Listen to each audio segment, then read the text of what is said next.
안녕하세요 여러분, 키스리입니다. 제가 꽤 오랜 시간 동안 키토제닉이란 식단의 가이던스로 활동을 해오면서 많은 분들의 삶이 개선되고 건강을 되찾으시는 여러 가지 모습들을 보면서 하면 할수록 이 키토제닉 식단 정말 좋은 식단이구나 라는 거를 깨닫게 되는데요. 지금 이 영상을 보고 계시는 우리 구독자 여러분, 혹은 아직 키토제닉을 시작하진 않았지만 앞으로 시작해보려고 하시는 여러분들은 어떤 목적을 가지고 무슨 이유로 키토제닉을 하고 계시거나 혹은 시작하려고 하시나요? 본격적으로 이야기를 해보기에 앞서 저의 목표부터 말씀드려볼까 합니다.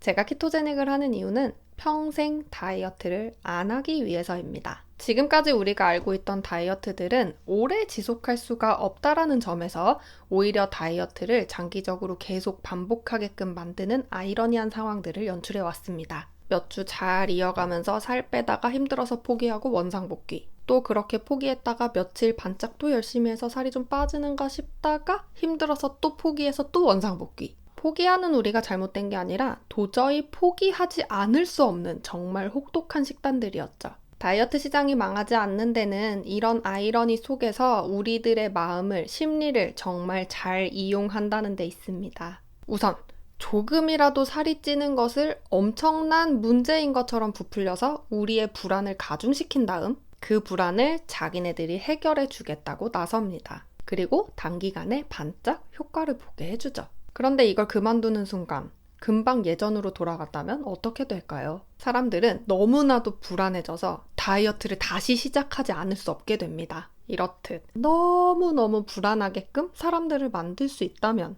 그래서 사람들이 도저히 다이어트를 안 하고는 못 빼기게 만들 수 있다면, 그렇다면 다이어트 시장이 절대 망할 일이 없겠죠. 그리고 우리는 정말 순진하게도 느끼지 않아도 되는 불안을 느껴가면서 이 다이어트 시장에 엄청난 돈을 쏟아부어 왔습니다. 병원에, 약국에, 다이어트 보조제, 온갖 센터에 다이어트와 관련된 온갖 기업들에게 말이죠. 하지만 여러분 생각해보세요. 애초에 찌고 빠지는 일을 반복하지 않을 수 있다면? 그렇다면 당연히 고통스럽게 다이어트를 반복할 필요도 없어지겠죠. 포만감 넘치게 먹어도 살찔 걱정을 하지 않아도 된다면? 다시는 그런 고통스러운 다이어트에 대해서는 생각할 필요도 없는 거잖아요? 저에게 그 해답을 제시해준 식단이 바로 키토제닉 식단이었습니다. 저는 키토제닉을 통해서 우리의 미디어와 산업사회가 만들어 놓은 이 엄청난 고통과 아이러니의 굴레에서 빠져나올 수 있다는 것을 알게 됐죠. 살이 찌는 게 잘못이 아니라 건강하지 않은 게 문제라는 걸 알게 됐고, 건강한 몸을 만들어 놔야 체중 문제가 발생하지 않는다는 것을 알게 됐고, 내가 지금까지 마른 몸매를 유지하겠다며 그 말도 안 되는 이상을 쫓느라 먹지 않은 음식들, 그리고 먹지 않아야 되지만 먹었던 음식들, 이 모든 것들이 나의 중독 성향과 식이장애를 초래했다는 것을 알게 됐고, 그래서 질 좋은 음식, 영양을 정말 잘 섭취해줘야 된다는 사실을 알게 됐습니다. 그렇게 질 좋은 영양을 섭취하면 평생 다이어트 할 필요가 없어진다는 사실도 알게 됐죠. 다이어트 안 하는 세상. 정말 삶의 질이 쭉쭉 올라가고요. 사람이 이렇게 자유롭고 행복하게 살 수 있다는 것도 다이어트를 그만두면서 알게 됐습니다. 그렇지만 안타깝게도 여전히 많은 분들이 키토제닉 안에서 예전의 다이어트 습관을 다시 반복합니다. 이름만 키토제닉이지 저칼로리나 절식과 다름없는 식단들이 단식, 소식 혹은 디톡스라는 미명하에 여전히 진행되고 있고, 아직도 사람들은 질 좋은 지방의 섭취를 두려워합니다. 여전히 칼로리 가설에 묶여 무조건 적게 먹고 많이 움직이려고만 하죠. 그리고는 키토라고 이름 붙은 온갖 가공식품, 대체제들에 의존합니다. 이것은 결국 이름만 키토제닉인 다이어트 시장의 또 다른 이면일 뿐입니다. 오늘도 이렇게 많은 분들이 내 대사 문제를 초래하는 너무 적은 양의 음식과 장 문제, 염증 문제 등을 유발할 수 있는 가공식품들을 섭취하면서 왜 나는 살이 빠지지 않는 걸까 궁금해합니다.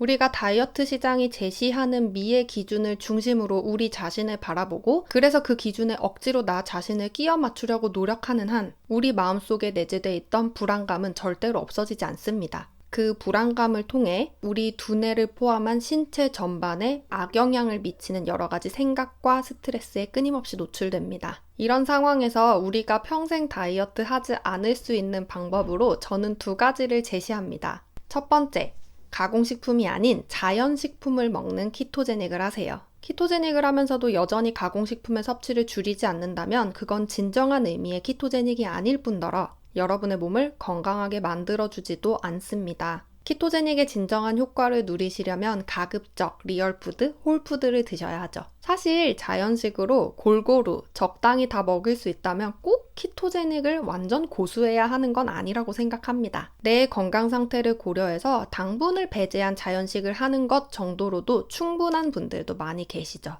이렇게 해서 건강을 먼저 회복을 한다면 시간은 걸릴지 몰라도 평생 다이어트 하지 않아도 되는 건강하고 날씬한 몸을 유지할 수 있습니다. 두 번째, 다이어트 시장과 미디어가 제시하는 아름다움의 기준에서 벗어나세요. 가능하다면 여러분에게 끊임없이 그런 메시지를 전달하는 미디어들을 끊는 것이 도움이 됩니다. 인스타그램이나 페이스북처럼 여러분들에게 마르고 날씬한 것이 좋다라는 메시지를 끊임없이 전달하는 SNS를 끊고 미의 기준을 계속 강요하는 제품의 소비를 중단하세요. 누가 뭘 해서 몇 킬로를 뺐다더라 라는 내용들을 전달하는 그런 매체의 소비도 중단하십시오. 보지 않으면 마음에서 멀어집니다. 그렇게 해서 남게 되는 이 소중한 시간에 내 내면의 소리를 들어볼 수 있는 귀중한 시간을 만들어 보세요.